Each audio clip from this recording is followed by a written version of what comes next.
Hi everyone, so in order to honour the Black History Month, I have researched and looked into a poem called Still I Rise by Maya Angelou, which she was a civil rights activist as well as a poet and a writer who influenced many of the lives of the Black African American women.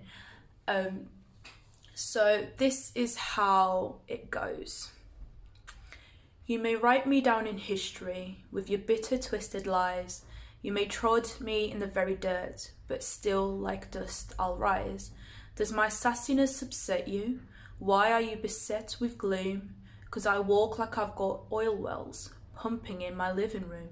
Just like moons and like suns, with the certainty of tides, just like hopes springing high, still I rise. Did you want to see me broken? Bowed head and lowered eyes, shoulders falling down like teardrops, weakened by my soulful cries. Does my haughtiness offend you? Don't you take it awful hard, 'cause I laugh like I've got gold mines digging in my own backyard. You may shoot me with your words, you may cut me with your eyes, you may kill me with your hatefulness, but still like air I'll rise. Does my sexiness upset you? Does it come as a surprise that I dance like I've got diamonds at the meeting of my thighs? Out of the huts of history's shame, I rise. Up from a past that's rooted in pain, I rise. I'm a black ocean, leaping and wild, welling and swelling I bear in the tide. Leaving behind nights of terror and fear, I rise. Into a daybreak that's wondrously clear, I rise. Bringing the gifts that my ancestors gave, I am the dream and the hope of the slave.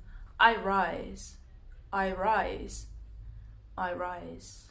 So to give you a little bit more context on the poem itself, its message was mainly to say, or to highlight the theme of survival and defeat, the fact of the conditions that she was brought up with, the surroundings, the environment. That's what she wanted people to know about her. So it's based on her personal life, her young adulthood as well, her own experiences growing up within the time frame of, I think it was 1978.